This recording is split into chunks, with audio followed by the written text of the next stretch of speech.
¿No sabes cómo trabajar tus aductores? Prueba estas opciones Gym Casa. Vamos a ver. Aquí te dejo variantes de ejercicios que pueden ayudar a enfocar mejor esta zona, que coloquialmente se le conoce como la parte interna de nuestras piernas o como algunos me han dicho, la entrepierna. Pero please no le digas así. Aductores, se dice aductores. Entrenarlos es increíblemente importante, no solo por estética sino por funcionalidad. Ayudarán a ver nuestras piernas mucho más redondas, llenitas y simétricas, pero también ayudarán a dar mayor estabilidad y rango de movimiento. Comenta de qué otra zona o grupo muscular quieres ejercicios específicos para mejorar. Te dejo más detalles en la descripción.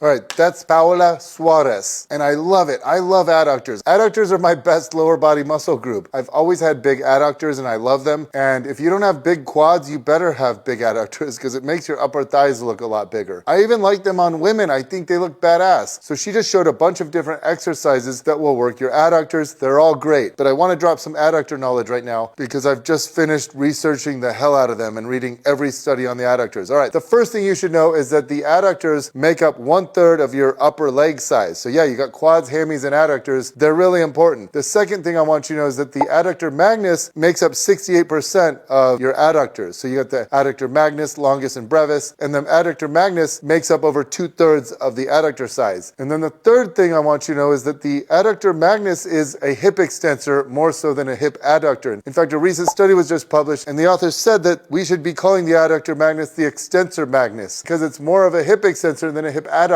And for that reason, bodybuilders have huge adductors just from training quads because the adductor magnus gets hit more when you go deep. So when you're doing deep squats and hack squats and leg press and even single leg exercise, your lunges, your step ups, your Bulgarians, guess what? You are working your adductor magnus very well. So you see Tom Platz, I never saw him do seated hip adduction, and look at his adductors. They are enormous. Check out the top bodybuilders from last year. Guess what? Most of them don't do seated hip adduction and their adductors are huge. And because I want big adductors, I've noticed that when I focus on squats, that's when my adductors are biggest, not when I'm focused on seated hip adduction. And I've gotten freakishly strong on the seated hip adduction machine. In my gym in Florida, I can do the stack, which is 305 pounds. I can do it for 70 reps. I can pin a 100-pound plate to the stack and do 25 reps. I can pin 200-pound plates to the stack and do 12 reps. And yet they don't grow my adductors quite like squats do. Now, if you really want to work adductors, I think you should do hip dominant squats like box squats or low bar leaning forward. That's going to work your glutes best and your adductors best because it takes the knees out of it a little bit and puts more emphasis on the hips. Now, what about sumo squats? The interesting thing with sumo, whether it's sumo squats, leg press, deadlifts, yes, you stretch the adductor a little more, but you don't have greater joint loading with the adductors. Research suggests that going wider doesn't increase the muscle force or the joint torques required on